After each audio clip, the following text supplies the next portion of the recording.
1965 की लड़ाई के दौरान 5.5 गन मीडियम को डिसमेंटल करके करीबन 20-21 वन टन गाड़ियों से ब्रिगेड में डिप्लॉय किया गया। 65 के ऑपरेशन में हम सेकेंड इंडिपेंडेंट आर्मर्ड ब्रिगेड के साथ में काम कर रहे थे।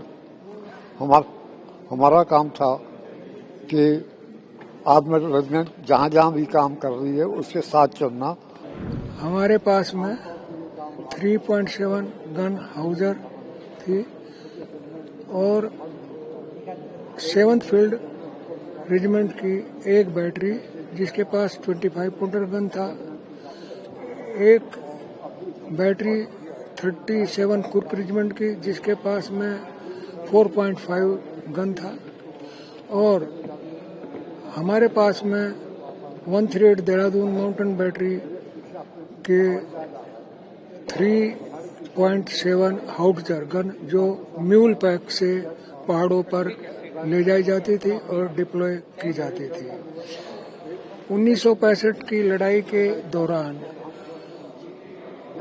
5.5 गन मीडियम को डिसमेंटल करके करीबन 20-21 वन टन गाड़ियों से ब्रिगेड में डिप्लॉय किया गया। सबसे पहला हमारी बैटरी का एक्शन फर्स्ट सिख बटालियन को रूपा पिकेट के सामने दुश्मन का पीटी ग्राउंड पोस्ट था, उसको कब्जा करने के लिए फायर सपोर्ट देना था। तिथवाल सेक्टर में आपके तिथवाल में थे। तिथवाल वहाँ पे कैसे पाकिस्तानी सेना की क्या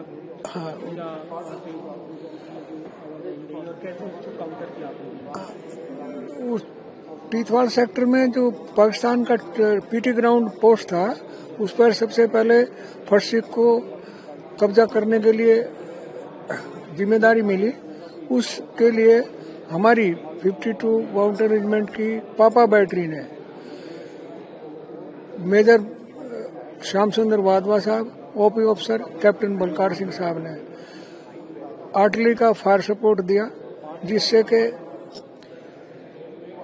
हमारी फर्स्ट सिख की अल्फा कंपनी ने रात को 12:50 पर पीटी ग्राउंड को कब्जा कर लिया।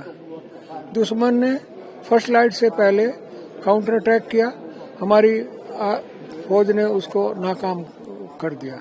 इसके बाद में 138 देहरादून माउंटेन बैटरी की 2 गनें केला सेक्टर के लिए और नीति पिकेट के ऊपर डिप्लॉय किया गया। 2 गनों को सूर्य और लक्ष्मण पिकेट की पहाड़ी के ऊपर डिप्लॉय किया गया। हमारे पोजीशन से कृष्णगंगा नदी पर जो जुड़ा पुल ब्रिज था वो दिखाई देता था। इसको बर्बाद करने के लिए हमारी रेजिमेंट को जिम्मेदारी मिली। उस टाइम पर 3.7 को एपी सेल से जो बंकर या टैंक की चैन या पुल वगैरह को तोड़ने के लिए होता था, उसको 10-12 सेल फायर किया गया। उसको काफी नुकसान हुआ। कंप्लीट जो है रॉकेट लॉन्चर से उसको बर्बाद किया गया। ये पुल टूटने के बाद में दुश्मन की संजोई, मीरपुर और पीटी ग्राउंड पॉइंट 9013 और रिंग कंटूर की जो सप्लाई होती थी वो बंद हो गई और 2 और 3 की रात को 2-3 सितंबर को 38 GR गोरखा बटालियन ने संजोई पिकेट के ऊपर अटैक किया। उसमें हमारी गनें और 25 पाउंडर गन और मोटर्स ने घमासान गोले बरसाए। क्या लड़ाई का नतीजा क्या रहा? नतीजा क्या रहा उस लड़ाई का? हाँ, उसमें दुश्मन के जो है काफी जवान मारे गए और हमारी 38 गोरखा को काफी एमिनेशन, गोला बारूद मिला। दुश्मन पिकेट छोड़ करके नीचे एक छोटा गांव था मीरपुर, उसमें छुप गए। इस मीरपुर गांव के नाम से ही दुश्मन का मीरपुर पिकेट था। 10 और 11 सितंबर की रात को इस पर भी 38 गोरखा ने कब्जा कर लिया। इस लड़ाई में जो हमारी गनों से और हमारे जवानों ने साहस दिखाया, तो हमारे रेजिमेंट को 2 एनसीओ को chief of the army staff की तरफ से प्रशंसा पत्र प्रदान किया गया और रेजिमेंट को battle of honour Sanjay Mirpur के नाम से सम्मानित किया गया। 65 के ऑपरेशन में हम 2nd इंडिपेंडेंट आर्मर्ड ब्रिगेड के साथ में काम कर रहे थे। हमारा काम था कि आर्मर्ड रेजिमेंट जहाँ जहाँ भी काम कर रही है उसके साथ चलना और उनको मदद करना जहाँ जहाँ उनको जरूरत पड़े। हमारी पलटन 2 जगह पे तैनात थी। एक तो अटारी के पास में 2 कंपनियां थी, 2 कंपनियां आर्मर्ड रेजिमेंट के साथ में थी, और हमारा ये जो कंपनियां आर्मर्ड रेजिमेंट के साथ में थी वो खेमकरन के इलाके में थी। मैं इसके और 2 चीजें आपको इसके बारे में बताना चाह रहा हूँ। पहली तो ये कि एक रात को हमारे सीओ साहब को खबर मिली कि जी एक जगह पे 14 टैंक जो हैं, एक जो है स्क्वाड्रन कहलाता है वो एक जगह पे रात को हार्बर में है। इसका मतलब वो रात को चलते नहीं है, वे एक जगह इकट्ठे होकर खड़े हो जाते हैं। वो जमाना तब था जबकि इंफ्रारेड अभी नहीं आई थी और रात को वो चल नहीं सकते थे। और उनका जो है जैसी खबर मिली, हमारे सीओ साहब गए, उन्होंने साथ में एक छोटी नहर बह रही थी, उसके कंडे तोड़वा दिए, जिससे सारे इलाके में पानी भर गया जहाँ पे वो टैंक थे। सुबह होते होते पूरा पानी जमीन के अंदर चला गया और जैसी दिन चढ़ना शुरू हुआ, हमारी पलटन वालों ने 18-20 आदमी थे, उन्होंने उनके ऊपर फायर कर दिया। जैसी फायर हुआ तो जो पाकिस्तानी थे वो अपने टैंक छोड़ के भाग लिए, क्योंकि टैंक चल नहीं सकते थे, वहां फंस गए थे मिट्टी में।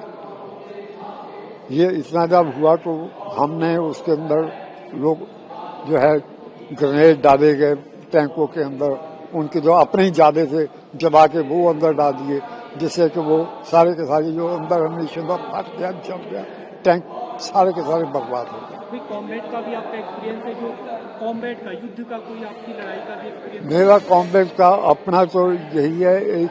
एक दूसरा था कि मैं जिसके बारे में बताना चाह रहा था कि हमारे एक नए एनसीओ थे, मेरी प्लाटून के एनसीओ थे, लेकिन मैं उस समय उनके साथ में नहीं था। वो उन्होंने क्योंकि वो उस वक्त वो रात को पेट्रोलिंग करके वापस आ रहे थे, उनको बताया गया कि एक जगह पे गन्ने के खेत में पाकिस्तानी कुछ खड़े है, उनका खबर वो कौन है। उन्होंने देखा कि पाकिस्तान के कुछ ऑफिसर उसके अंदर थे, उन्होंने उसको चारों तरफ से घेर लिया और उनको बोला बाहर निकलो, और बताया कि मेरे पास बहुत सारे जवान है, आगे पीछे से टोटल घेर चुके, आप भाग नहीं सकते हो, और बाहर निकलोगे हम तुमको भून डालेंगे, और इसलिए अपना हथियार अंदर छोड़ो, बाहर निकलो। पता लगा उसके अंदर एक लेफ्टिनेंट कर्नल, 2 मेजर, 1 कैप्टन और उनके साथ बहुत सारी एनसीओ थे। वो सब के सब एक शॉट फायर किए बगैर उन्होंने वो सब कैद में कर दिए।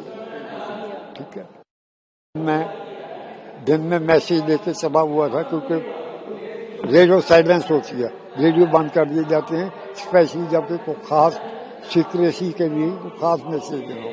मेरे को हुक्म दिया गया कि आप फलान जगह जाके ये मैसेज डिलीवर करो। मेरे साथ जीप थी, मैं जीप में था, मेरे साथ एक बंदा और था। हम जा रहे थे तो पीछे से मेरा आदमी बोलता है कि साहब पीछे एक हवाई जहाज आ रहा है। मैंने मुड़ के देखा तो पाकिस्तानी हवाई जहाज साहब, और वो बिल्कुल जिस सड़क पे अंदर है उसकी लाइन में आने की कोशिश कर रहा था। मैं उसको बोला ये जरूर हमको मारेगा, एकदम काटो। सड़क से जैसे ही हम नीचे गए उसने फायर शुरू किया, लकीली हम बच गए, बिल्कुल थोड़ा सा फर्क पड़ा, हमें 2 सेकंड और फालतू सड़क में चलते तो हमारा उसी में कल्याण हो जाता।